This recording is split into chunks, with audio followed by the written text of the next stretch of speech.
Welcome to a new episode from English Plus Podcast. Today's episode is about grammar, and we will talk about necessity, the lack of necessity, and prohibition. How we can express these in English using must, have to, or have got to. So without further ado, let's start with our very first point that we want to talk about, and that is the use of must or have to.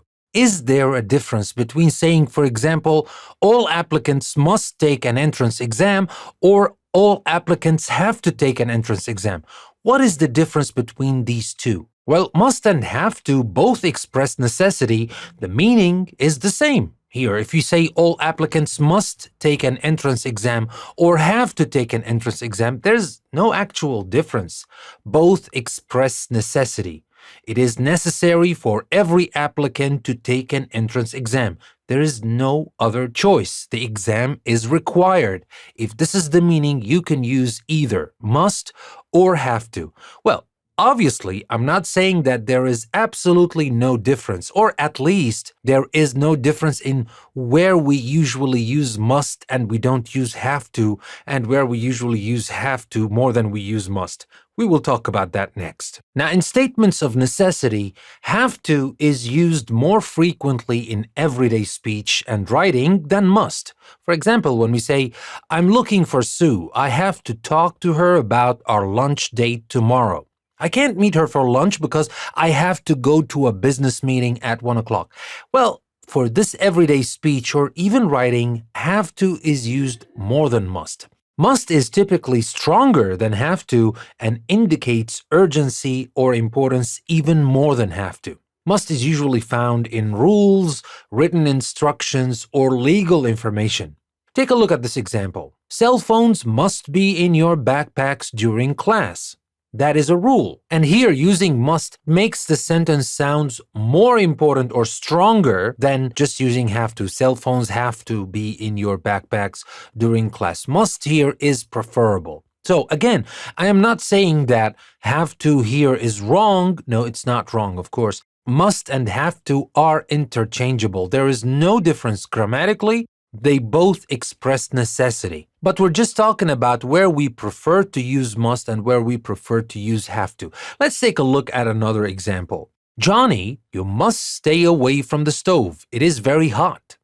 Now, adults usually use must when talking to young children about rules, like in this example. But saying that, I have to note out that have to is commonly used in questions and not must. Again, we're not saying that must cannot be used in questions. Of course it can, but it's not that natural and it's so formal to use it in questions. For example, do you have to leave?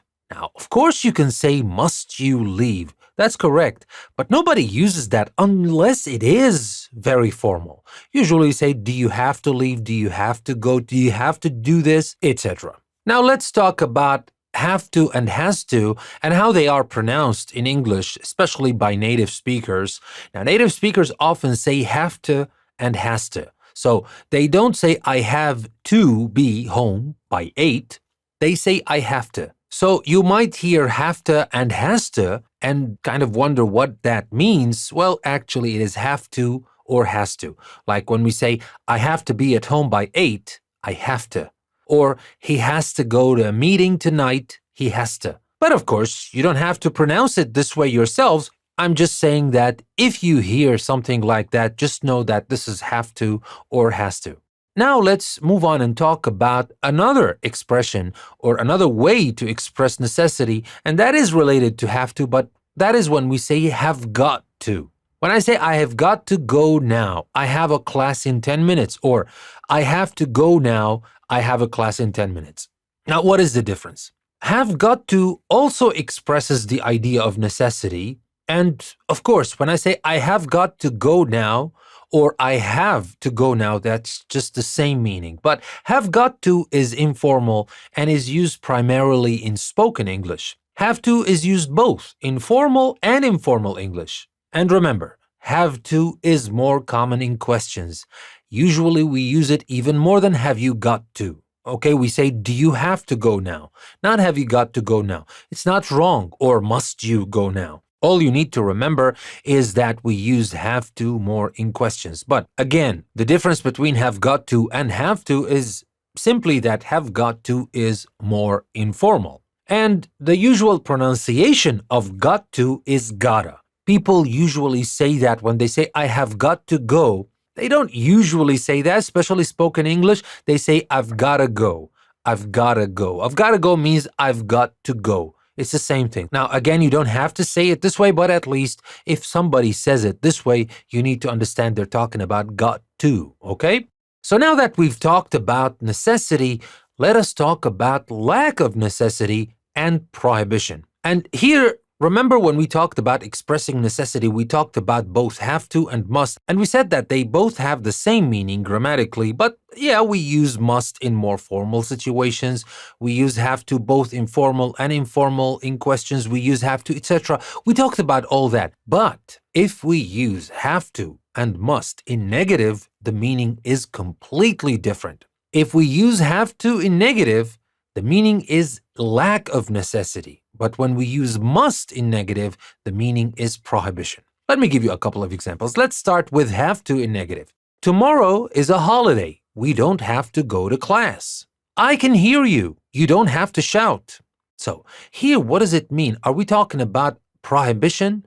You don't have to go. That means you can't go even if you want to because it's not permitted. It is prohibited. No, the meaning here, it is not necessary.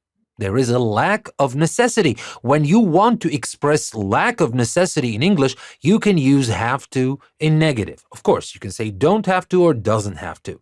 Now here, when we use it in negative, the negative form of have to, the meaning is that we don't need to go to class tomorrow. Tomorrow is a holiday. We don't need to go to class tomorrow. It's not necessary. But if we want to go, we can. If you want to go after all that, yeah, you can do that. There's no problem, but it's not necessary. Now, say, for example, I want to help you. You're doing something and I want to help you. And then you say to me, you don't have to help me. I got it. I got this. I can do it by myself. You don't have to help me. That doesn't mean that you can't help me. Well, if you insist, yeah, you can help me. You're welcome to help me if you want to, but you don't have to. There is no necessity. There is a lack of necessity. And that is not the same when we use must not. Yes, they have the same meaning in affirmative, but they have completely different meaning in negative. When we say must not, the meaning is totally different. When I say you must not tell anyone my secret, do you promise? That is not about you don't have to. You don't have to. Well, if you tell the secret, then I won't be angry, but, it was not necessary. No, here, when I say you must not tell anyone my secret, the meaning here is prohibition. Do not do this. The meaning here, do not tell anyone my secret. I forbid it. Telling anyone my secret is prohibited. I'm talking about prohibition. And now, since we talked about prohibition and must not, which is very strong, speakers usually express prohibition with imperatives rather than they use must not, because must not is very strong.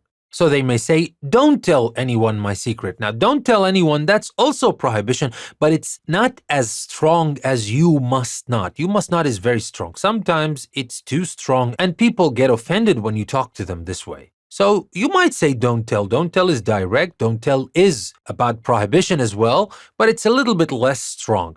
Or people can use other modals. For example, you can say you can't tell anyone my secret, or you'd better not tell anyone my secret, or you shouldn't tell anyone my secret. That is not as strong as must not, and here it's up to you to decide which one you want to use based on the situation. And of course, we will talk about can't and you'd better not in other grammar episodes down the line. Now, with that being said, that'll be all I wanted to share with you about expressing necessity, lack of necessity, and prohibition in English in this new grammar episode from English Plus Podcast. Let me remind you that you can find more content on our website, EnglishPlusPodcast.com. We have interactive activities, PDF downloadable worksheet, the show notes. You have a lot of things to help you practice the things we're learning in the podcast here. So there is a link in the description of the episode. Take the link, go to our website, and take your English with it to the next level. And if you like the content we're creating and you would like to support us, there's also another link that will take you to our Patreon page. Take the link, become our patron, and help us grow more, reach more people, and create more content. With that being said, this is your host, Danny. Thank you very much for listening to another episode from English Plus Podcast. I will see you next time.